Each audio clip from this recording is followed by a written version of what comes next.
இன்றைக்கி நாம் பார்க்க போகிற ரெசிபி எங்கள் வீட்டில் ரெகுலராக செய்கிற ஒரு ரெசிபி தாங்க. ரொம்ப சிம்பிளாக செய்யக்கூடிய ரெசிபி எறா கிரேவி தான் பார்க்க போகிறோம். இது டேஸ்ட் வந்து செம்மையாக இருக்குங்க. செய்கிறது ரொம்ப ரொம்ப சிம்பிள்.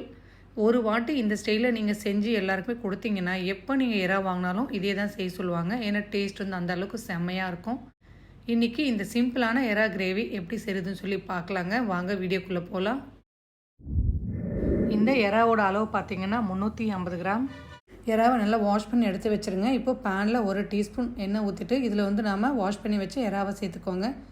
எறா நடுவில் இந்த மாதிரி நரம்பு மாதிரி இருக்குங்க இந்த இடத்துல. அது வந்து எல்லா எறாலையுமே வந்து சுத்தமாக எடுத்துடணும். அது இருந்தால் நீச்சு நாத்தம் வரும். அது எடுத்ததுக்கப்புறம் ஒரு 7-8 வாட்டி நல்லா வாஷ் பண்ணி இப்போது கடாயில் சேர்த்துக்கோங்க. லைட்டாக மிக்ஸ் பண்ணிவிட்டு இதில் 1/4 டீஸ்பூன் மஞ்சள் தூள் சேர்த்துக்கோங்க. மஞ்சள் தூள் சேர்த்துட்டு நல்லா மிக்ஸ் பண்ணிங்கன்னா இந்த மாதிரி எறாலேருந்து தண்ணி பிரிஞ்சு வரும். இப்போது ஸ்டவ் ஆஃப் பண்ணிவிட்டு எறாவை மட்டும் ஒரு பவுலுக்கு மாற்றிக்கோங்க. எறா ஃபுல்லாக எடுத்ததுக்கப்புறம் இந்த தண்ணியை வந்து ஊற்றிட்டு நல்லா கடாயை வாஷ் பண்ணி மறுபடியும் அதே கடாய் தான் நான் வச்சுருக்கேன். அதே கடாயில் ஒரு 3 டேபிள் ஸ்பூன் அளவுக்கு எண்ணெய் ஊற்றிக்கோங்க. இதில் பொடியாக கட் பண்ண 2 மீடியம் சைஸ் வெங்காயம் சேர்த்துக்கோங்க. இதோட கொஞ்சமாக கருவேப்பிலை சேர்த்துட்டு நல்லா வந்து வதக்கிடுங்க வெங்காயத்தை.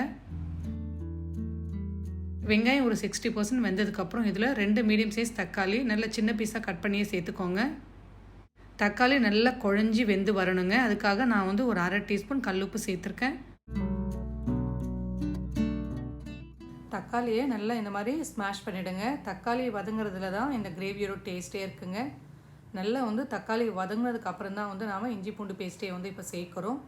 1 டீஸ்பூன் அளவுக்கு இஞ்சி பூண்டு பேஸ்ட்டு வந்து நான் சேர்த்துருக்கேங்க, ஃப்ரெஷ்ஷாக அரைச்சது. இஞ்சி பூண்டோட பச்சை வாசனை போகிற அளவுக்கு நல்லா வந்து வதக்கிடுங்க. இதில் வந்து எறாவை சேர்த்துக்கலாம். எறாவை சேர்த்துட்டு ஒரு 5 நிமிஷம் மீடியம் ஃப்ளேமில் வச்சு நல்லா வந்து வறுத்துடுங்க. வறுத்துட்டு க்ளோஸ் பண்ணிவிடுங்க. ஒரு 2 நிமிஷம் கழித்து மறுபடியும் வந்து செக் பண்ணி பார்க்கலாம்.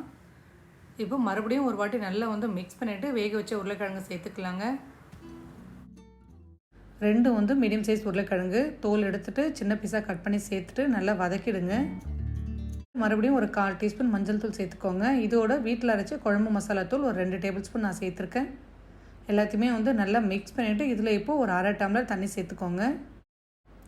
தண்ணி சேர்த்து நல்லா வந்து மிக்ஸ் பண்ணிவிடுங்க. ரொம்ப தண்ணி சேர்க்க வேண்டாம். ரொம்ப நேரம் எறா வந்து நம்ம கொதிக்க வச்சாலும் ஹார்ட் ஆகிடுங்க. நல்லா மிக்ஸ் பண்ணி இப்போது கறிக்கு ஏற்ற மாதிரி உப்பு சேர்த்துக்கோங்க. ஆல்ரெடி நாம் தக்காளி வந்து வதக்கும் போது உப்பு சேர்த்துருக்கோம். அதனால் அதுக்கேற்ற மாதிரி பார்த்து சேர்த்துக்கோங்க. எல்லாத்தையுமே மிக்ஸ் பண்ணிவிட்டு க்ளோஸ் பண்ணிவிடுங்க. ஒரு 5 நிமிஷம் கழித்து மறுபடியும் பார்க்கலாம்.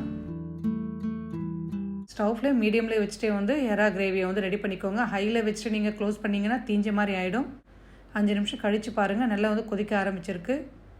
லைட்டாக ஒரு வாட்டி மிக்ஸ் பண்ணிவிட்டு மறுபடியும் வந்து க்ளோஸ் பண்ணிவிடுங்க. எப்போவுமே இந்த மாதிரி க்ளோஸ் பண்ணி நாம் செய்யும்போது 2-3 வாட்டி நடுநடுவில் எடுத்து செக் பண்ணணுங்க, இல்லைனா அடி பிடிச்சிடும். மிக்ஸ் பண்ணிவிட்டு மறுபடியும் க்ளோஸ் பண்ணிவிடுங்க.